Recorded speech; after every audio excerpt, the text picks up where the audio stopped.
You guys know what's crazy? It's like a couple months ago, I don't know, last year sometime, I simply made a video called Why I Don't Shoot APS-C cameras.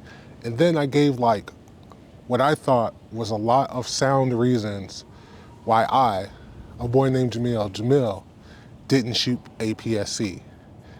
And the thing that I thought would happen, the thing that you think happened in the comments a lot, overwhelming. And I wanted to talk about that today. One of the criticisms though that I thought was fair is that someone asked me if I had ever owned an APS-C camera. Because a lot of times what happens is people will get a camera, test it out for a little bit, and then send it back and not really use it. And so I thought that that was a valid point. And so I put my money where my mouth is. Back in December, I picked up this APS-C camera. And so if you guys can't tell, this is the A6100 by Sony. And this camera was released right around the time as the A6600, I think.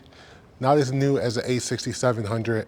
And so it doesn't have all the new bells and whistles or whatever, but it's an APS-C camera and all I do with it is shoot photos. And so the natural question is, have I changed my mind about APS-C cameras? And the answer is no. So the first thing is, if we listen to APS-C shooters, the first thing that they want you to believe is that APS-C cameras are relatively cheaper, relatively lighter, and the lenses are almost always less expensive than full-frame cameras. And historically, that's been true. But with the rise of the A7C, the A7C II, I'm only really speaking about, Sony cameras. One, as far as bodies go, that argument goes out of the window. With the rise of Viltrox lenses like the 50mm Air, the 40mm Air, the 20mm Air, that argument also goes out the window.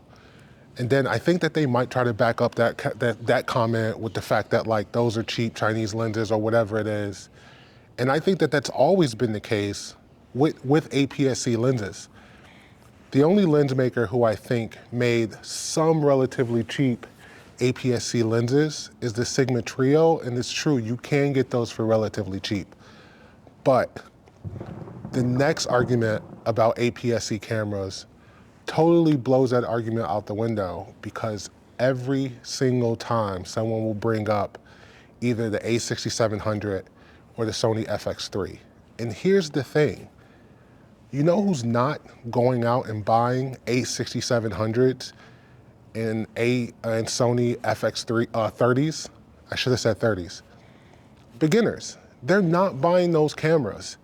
Here's what I said when talking about why I think these smaller full-frame cameras are making A7C cameras obsolete.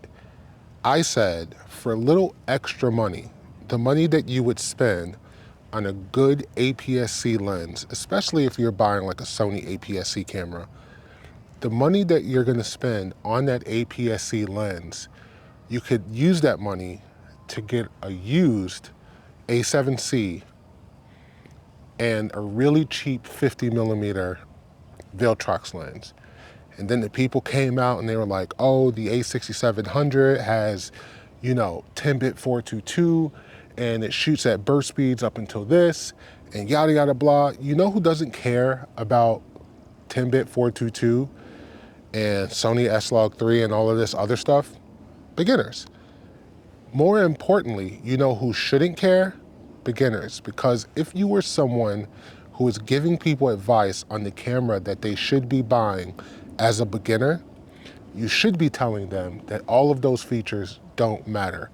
You want to get a camera that you can learn controls on, that you can become a better shooter on, because all of the things that matter, telling a story, being able to compose your shot, being able to get your composition right, all of those things have nothing to do with any of the specs that people are trying to sell APS-C cameras on. And then the other argument was like, oh, the APS-C lenses are really cheap. Here's the thing that any seasoned photographer will tell you. And I don't know when this changed. I don't want to sound like an old head or an unk or anything like that. But if you were spending more money on the body of your camera than you were spending on your lenses, bro, that's failure number one. So when people are telling you that you should go out and buy A6700 or FX3, and then you can go out and buy a $200 or $300 lens, you're doing yourself a disservice. It's like they knew I was recording, you know what I mean? So here's the last point that I'll sort of make, you know, talking about, you know, APS-C and why I don't shoot it. This is the last point that I want to make. I've made this point before. When I was looking for my first camera, I knew that I wanted a full frame camera. I knew that.